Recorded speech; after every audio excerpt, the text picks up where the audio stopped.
Uncle जी 34 times यहाँ पर आ चुके हैं, 34 बार अंकल को किसी टाइप की कोई प्रॉब्लम नहीं है। और अंकल का परिवार, अंकल खुद फुल फिट है। अभी हम गोविंद धाम के अंदर पहुँच चुके हैं। ऊपर से मैंने जो सफ़र अपना शुरू करा था वो करा था 12:20 पे, और मैं 2 बजे के नियर यहाँ पर पहुँच गया था। लो जी, ये सबसे बड़ा एक मोटिवेशन है। 1 महीने में इन्होंने टोटली हिंदू धाम की और सिख धाम के अंदर ये यात्रा कंप्लीट कर दी। और हाँ, 1 महीने में हो जाती है यात्रा। तो कितना खर्चा वगैरह आ गया आपका? जी हमारे हिसाब से तो जिस हिसाब से मैं चलता हूँ उस हिसाब से खर्चा सिर्फ आपका आने का होता है। नमस्कार, सत श्री अकाल, स्वागत करते हैं आपका एक नए व्लॉग में। और पिछले 2 व्लॉग आपने हमारे देख ही लिए हैं। कंटिन्यू 6 किलोमीटर वाला व्लॉग जिसमें फुल ट्रैक था, काफ़ी ज़्यादा मुश्किल चढ़ाई थी। इसके बाद हमने जो व्लॉग अपलोड किया 25 मई का, जो सेरेमनी का व्लॉग था, जहाँ पर सेरेमनी कह सकते हो, जहाँ ओपनिंग कह सकते हो, यहाँ पर ओपनिंग हुई थी। और इसी जगह के ऊपर हेमकुंड के अंदर अभी हम 90 किलोमीटर का सफ़र तय करने वाले हैं। 2 दिन में सफ़र तय किया था। गोविंद घाट से चले थे, 13 किलोमीटर का ट्रैक कर गोविंद धाम पहुँचे, वहाँ पर नाइट को स्टे किया। उसके अगले दिन हम पहुंचे गोविंद धाम से चलकर हेमकुंड साहिब, इस पवित्र जगह पर। बट आज हम डायरेक्ट नीचे जाने वाले हैं और नियर अबाउट 20 किलोमीटर का ये ट्रैक है और काफ़ी लंबा समय लगेगा। अब दिखाते हैं, आते हुए भी आपने व्लॉग देखे हैं, जाते हुए देखते हैं आपको कैसा देखने को मिलता है। देखा जाए तो मौसम पूरा यहाँ पर ख़राब हो रखा है राइट नाउ। सभी की तरफ बदलवाई और बारिश हो रही है। ये वो पवित्र स्थान है जहाँ पर गुरु गोविंद सिंह जी ने बैठकर अपना कह सकते हो तप किया था, जहाँ कह सकते हैं हम यहाँ पर भक्ति की थी बैठकर। उसके बैक साइड सरोवर है और एंट्री पॉइंट ये लंगर हाल है, उसके उस साइड एंट्री है। और यहाँ से अब 20 किलोमीटर का हमारा ट्रैक है जो शुरू होने वाला है। चलो जी चलते हैं। काफ़ी ज़्यादा मौसम है जो ख़राब हो चुका है। अब जिस रास्ते से आए थे उसी रास्ते से जाएंगे। उम्मीद करता हूँ चलते चलते व्लॉग आपके जो बैक साइड पीछे देखने को मिलेगा बहुत अच्छे देखने को मिलेंगे। ये वही रास्ता। वाहेगुरु वाहेगुरु वाहेगुरु।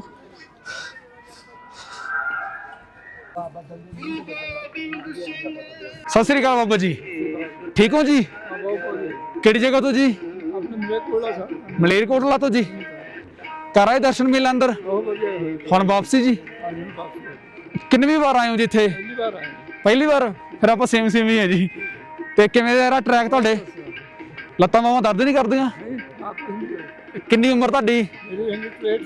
63 साल। की स्नेहा देना चाहोगे मलेरकोटले वालियां नूं भी आउणा चाहिए इत्थे? ठीक ठीक है बाबा जी, असं मतलब ग्रुप भेजते हो? ठीक है जी, चलिए जी फिर। कोई मौसम होगा खराब इत्थे। रास्ता बस इतना सही है जितने रास्ते में भाई जा रहा है। देखो एक पैर मुश्किल के साथ आता है और ऐसे ऐसे रास्ते में चढ़ के जाना पड़ता है ऊपर, और नीचे भी आपको ऐसे रास्ते में आना पड़ता है। ये देखो भी रेस्ट कर रहे हैं।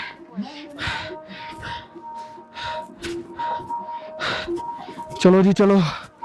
ऊपर वाले ज़्यादा परेशान है, नीचे वाले खुश है थोड़े से, क्योंकि उनका जो सब ही दर्शन मेला हो चुका है, इसलिए भाई पूरा खुश है। क्योंकि आते हुए ना ये कछुए की चाल आ रहा था, अब खरगोश वाली चाल जा रहा है। कल के व्लॉग में भी हमने सीढ़ियों की बात करी थी। कोई इन सीढ़ियों को बोलता है कि ये 1100 सीढ़ी है, कोई इनको बोलता है 1200 सीढ़ी है। एक्चुअल में ये 1100 से लेकर 1200 के बीच बीच में ये सीढ़ी है। कल के व्लॉग में हम ये चढ़कर आए थे ऊपर, तो अभी हम जा रहे हैं ये नीचे। मतलब दिन वही है पर व्लॉग आपको नेक्स्ट डे देखने को मिल रहा है।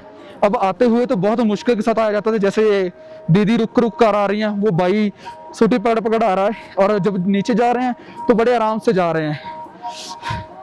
पहुंच जाओगे भाई, डोंट वरी, पहुंच गए अब तो मौसम हो चुका टोटली खराब। पहले सब कुछ दिखाई दे रहा था। यहाँ पर रास्ते में पानी है भाई, बड़े मुश्किल से आना पड़ता है, क्योंकि सबसे मेन ग्लेशियर यही है। खतरा सबसे ज्यादा इसी में है। और नीचे जाओगे, पहले बता रहे थे वो पुलिस वाले खड़े यहाँ पर, कह रहे थे एक लड़का गया था नीचे, अब कौन जाए इसको ढूंढने के लिए। ना फौज गई ना पुलिस गई, क्या पता कहाँ कितनी दूर गिरा होगा जाकर। तो इतना तो पैर स्लिप होता है। तो सभी अब पानी पानी, बर्फ खुर रही है, पानी गिर रहा है, तिलकन बन रही है। चलो जी चलो। अभी मैंने रुमाल बांध रही है अपने मुंह पे ऊपर, क्योंकि स्नो गिरने स्टार्ट हो चुकी है। और सबसे पहले बीमार अगर इंसान होता है ना तो वो नोज से होता है, इसलिए सिर के ऊपर भी रुमाल है, फेस के ऊपर भी रुमाल है। और सीढ़ियाँ में क्रॉस कर आ भी गया। अब देख लो, जिन सीढ़ियों को जाते हुए क्रॉस करने में 15 से 20 मिनट लगे, अभी आते हुए 5 से 7 मिनट के अंदर क्लियर हो गए, क्योंकि हमने कोई भी स्टॉप सीढ़ियों में नहीं करा। और जाते हुए सीढ़ियों में नियर अबाउट 5 से 10 बार हमने स्टॉप किया था। लो भाई, ये आ गई स्नो, वाइट वाइट। तो मुझे लगता है कि हम 19 किलोमीटर 6 बजे तक कंप्लीट कर देंगे। अंकल को अगर आपने मेरा कंटिन्यू वाला कल वाला व्लॉग देखा है तो कल के व्लॉग में इससे बातचीत करी थी। इनकी एज है 79। अभी ये ट्रैक कर ऊपर से नीचे आए हैं। तो आप 11:30 बजे चले थे ना? 11:30। तो अभी हमारे पास टाइम हो चुका 2 बज चुके हैं राइट नाउ हमारे पास 2। तो टोटल 2.5 घंटे लगे आपको और जाते हुए ज़्यादा टाइम लगा था। कल के व्लॉग में अगर देखना तो कल नियर अबाउट 5 घंटे 4 घंटे लग जाते हैं ना।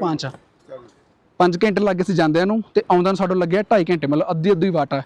तो कोई पैरां 'च तकलीफ जी? थोड़ा पर अंकल ने करना है 20 किलोमीटर ट्रैक हमारे बराबर ही, मतलब ऊपर से नीचा गोविंद घाट है ना। तो ये 7 किलोमीटर, ये 13 किलोमीटर, वो टोटल 20 बन जाता है। तो अंकल जी ने करना 20, पहुंच जाओगे आराम से। और एक बात और बताना चाहता हूँ, कल का व्लॉग जरूर देखना।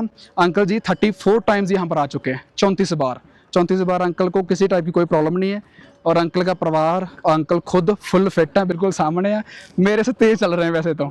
और परिवार की बात करें, परिवार की हर एक मनोकामना भगवान ने उनकी पूरी करी, इसी वजह से यहाँ पर बार बार आते हैं, है ना जी। और कुछ स्नेहा लगाना चाहते हो आप? सब होना चाहिए जैसे इतने किसी धर्म की कोई पाबंदी नहीं, जो बंदा मर्जी आवे। हाँ जी, और आओ जे मत्था टेको। ठीक है जी, चलिए जी। हम चलो जी, अगला सफर असं कल तय करना। अंकल जी 2 पार्टनर वो ऊपर है, वो आ रहे हैं, उनके साथ ही आगे से शुरू करेंगे। ठीक है अंकल जी। अभी हम गोविंद धाम के अंदर पहुंच चुके हैं। ऊपर से मैंने जो सफ़र अपना शुरू करा था वो करा था 12:20 पे और मैं 2 बजे के नियर यहाँ पर पहुँच गया था। वैसे मुझे अंकल जी के साथ मिल गया, मैं काफ़ी तेज़ आ रहा था नीचे, तो अंकल जी की वजह से मुझे धीरे आना पड़ा। तो नियर अबाउट मैंने जो ट्रैक कवर किया है ये मैंने 1.25-2 घंटे से पहले कर दिया है। जाते हुए तो लगे 4-5 घंटे, पर आते हुए 1.25-2 घंटे के अंदर फुल, कोई ब्रेक नहीं ली, सीधा डायरेक्ट गोविंद धाम। ये आसपास वो मार्केट देख सकते हो, ये गोविंद धाम के आसपास में मार्केट। और एक बात और, जितने भी यहाँ पर पहले दिन सत्संगत आई थी, जितने भी यहाँ पर होटल्स वगैरह हैं, सबका फुल था। जितने भी रूम वगैरह थे, हॉल वगैरह थे, सब फुल थे, कोई भी फ्री नहीं था। 2000-2500 से ये डिमांड करते हैं अपनी स्टार्टिंग। डिपेंड आपकी स्किल पावर के ऊपर करता है, आप कितना कम करवा सकते हो। वैसे गुरुद्वारा में भी आप रह सकते हो आराम से। दरबार साहब की बैक साइड पे ही गढ़ीघर है, यहाँ पर आप सब कुछ अपना जमा करा कर आगे जा सकते हो। बट जिसके नाम पे आधार कार्ड होगा उसी को सब कुछ मिलेगा। जैसे ये मेरा दोस्त है, इसके नाम पे था, तो मैं जब यहाँ पर आया, ये तो बहुत आगे निकल गया था, तो मैंने बोला कि आपको आना पड़ेगा यहाँ पर।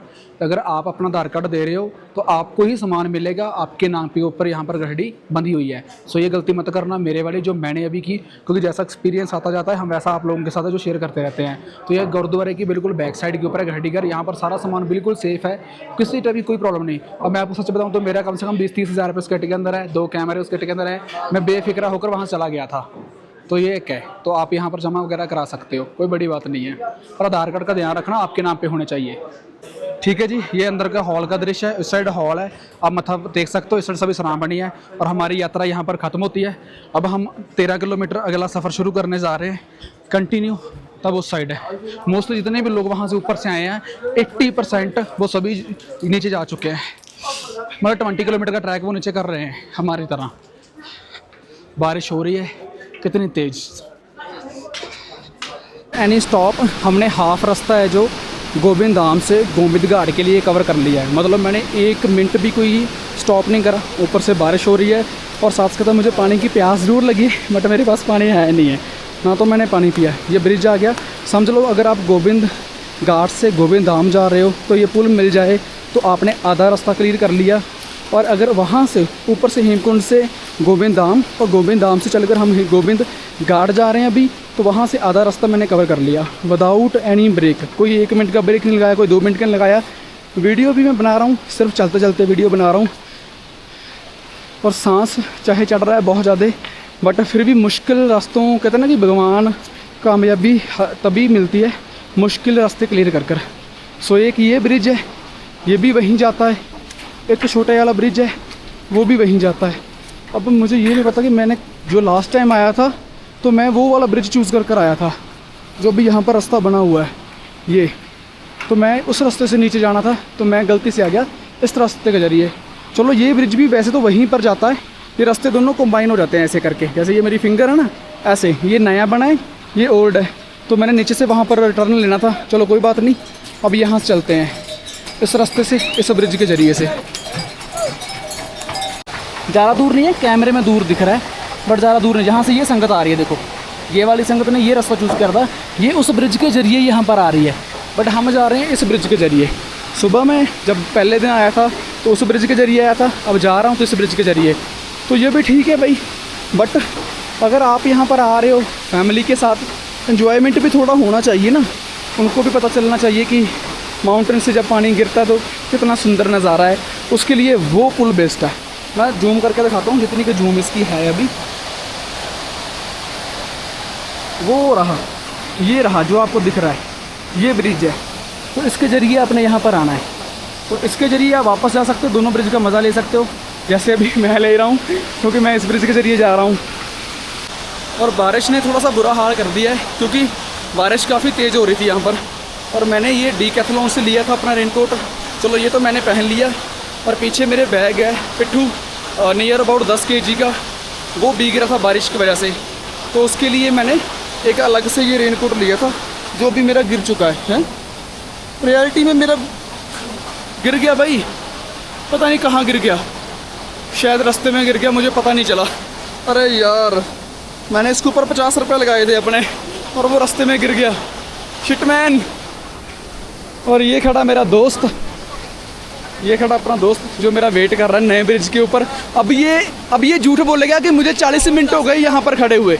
ये है वो नया रास्ता, इसकी निशानी आप याद रख लें अगर आपने दोनों साइड मज़े लेने हैं। जहाँ से वो संगत आ रही है वो नीचे वाला ब्रिज है जो बिल्कुल पानी के साथ खहकर जाता है, और जिस रास्ते से मैं आया हूँ वो बड़ा ऊपर वाला ब्रिज है। यहाँ पर साथ में एक रेस्टोरेंट बना हुआ है और उसके आपने ऊपर नहीं जाना, बिल्कुल नीचे की साइड जाना है। निशानी याद रख लो, इसलिए मैं आपको बार बार निशानी दिखा रहा हूँ।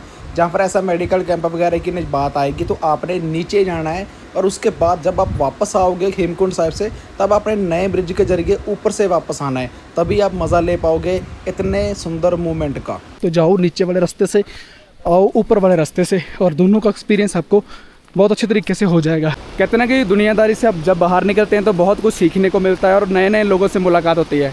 अभी हमारी मुलाकात हुई है गौरी शंकर जी से, ये लखनऊ से बिलोंग करते हैं और लखनऊ से ये आए थे ऋषिकेश, बाय ट्रेन आए थे। और इसके बाद ऋषिकेश से इन्होंने अपना सफ़र शुरू करा केदारनाथ को, बद्रीनाथ को, एंड अभी राइट नाउ ये हेमकुंड साहिब से यात्रा करके आ रहे हैं। अब केदारनाथ गया था, बद्रीनाथ गया था, तुंगनाथ गया हूँ, पंच केदार का पूरा यात्रा करके तब मैं इधर आया हूँ।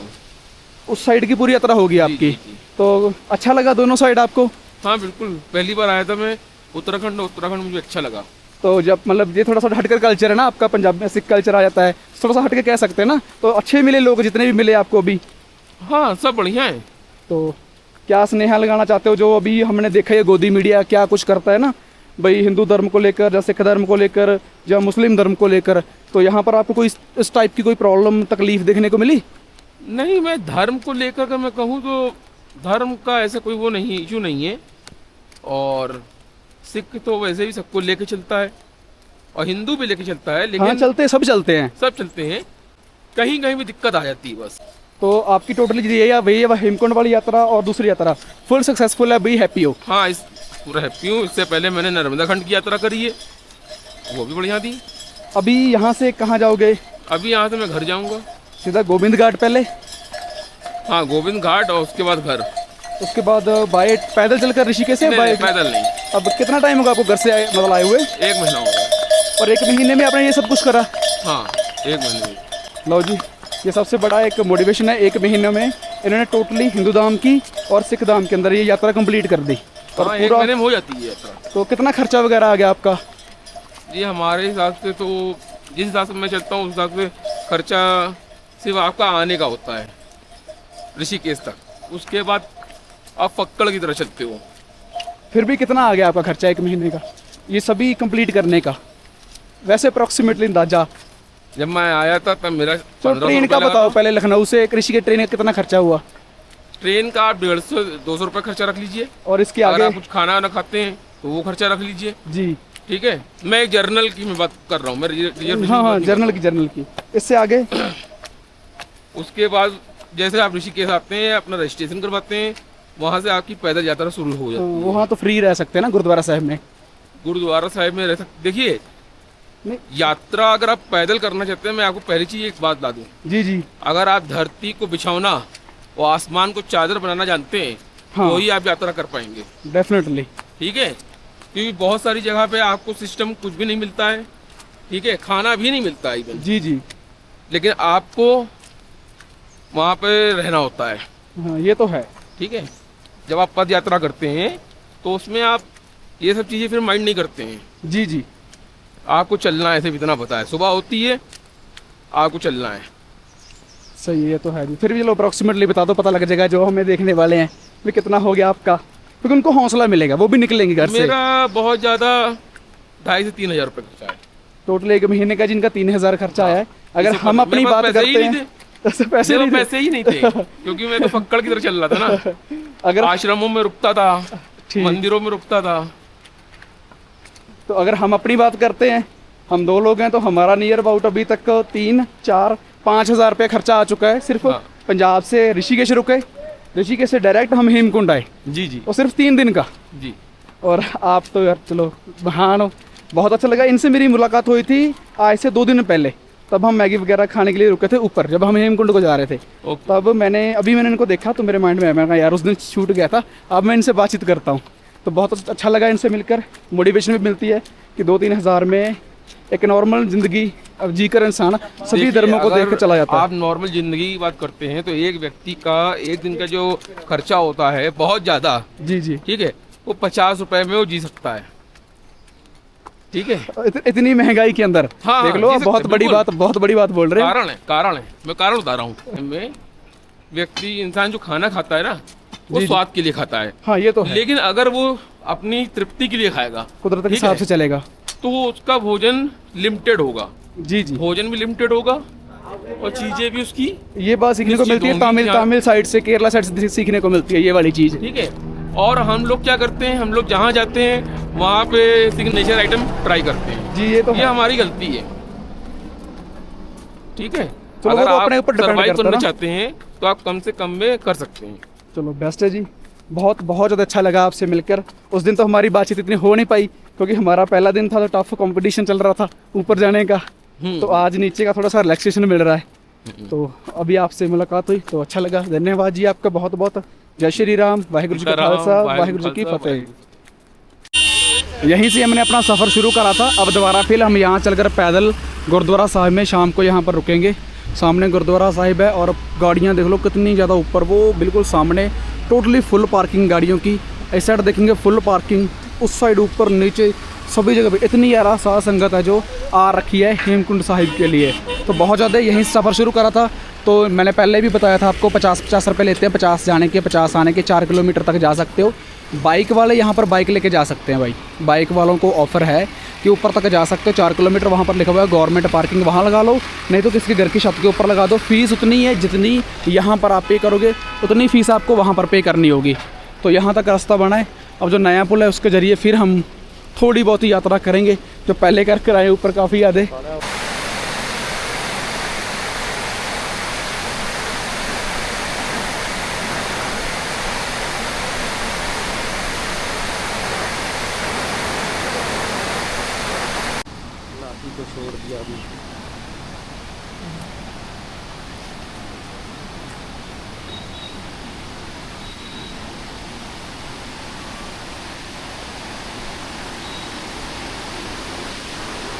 उम्मीद करता हूँ आपको आज का व्लॉग पसंद आया हो। अगर आपको आज का व्लॉग पसंद आया तो लाइक ज़रूर करना और मुझे कमेंट में अपना सुझाव ज़रूर देना, क्योंकि एक दिन के अंदर ही हमने डायरेक्ट दर्शन करे ओपनिंग के, और उसके डायरेक्ट ही हम नीचे चले गए हेमकुंड साहिब से सीधा गोबिंद घाट, और वहाँ से हमारा जो घर को वापसी शुरू हो गई थी।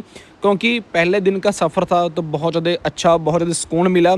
डिफरेंट लोगों से मिलते हैं, डिफरेंट हमें एक्सपीरियंस होता है, चाहे वो हिंदू कल्चर से हैं, चाहे मुस्लिम कल्चर से हैं, चाहे वो सिख कल्चर से हैं। सो ट्रैवल करने का सबसे बड़ा फ़ायदा तो यही होता है कि लोगों से मिलकर उनकी नई लैंग्वेज जानने का मौका मिलता है, नया एक्सपीरियंस जानने का मौका मिलता है। इसलिए आप भी घर से ज़रूर निकलें, ज़रूर दर्शन करें, और जैसे मैंने please like share and channel को ज़रूर सब्सक्राइब कर लें। धन्यवाद।